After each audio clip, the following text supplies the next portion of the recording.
Mr. Rose. This swing is certainly in bloom, I'll tell you. Sorry about that. Let's have a look, mate. So obviously there are a couple of key points here. We've got to get a bit further away from the ball now. We're starting to achieve some good positions up at the top. But just to show you what we're achieving with the lack of wrist set, and I mean really trying to not set the wrist in the backswing.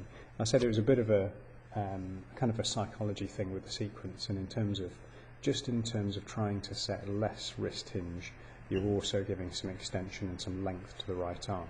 So taking the focus point away from the non-collapse and just trying to focus on making sure the club feels like it's, well, kind of almost pointing up towards the sky, I imagine, up at the top. But look at the difference in terms of the top of the backswing. So the club is staying A, down the target line, the width is there clearly through the right elbow, and the club face is pretty square as well. Now, of course, there was a slight change towards the end of the session, particularly with the driver, just to make sure on top of this, we also gave you now room away from the golf ball, because it's a much flatter swing. The club, as you can see here, is starting down straight underneath the plane line, and of course naturally that's going to provide width.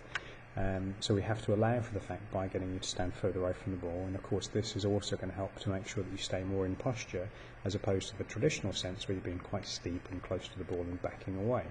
So there's far less backing away in this position, but of course if you stood a bit further away, you're really going to have to keep your nose kind of closer to the ball, just to make sure again that we're getting that correct strike, to make sure we get that starting line, which is so important for you at target. So yeah, love what we're doing here.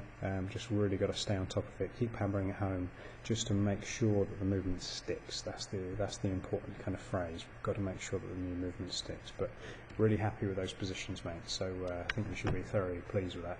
And look forward to seeing you at the end of the month.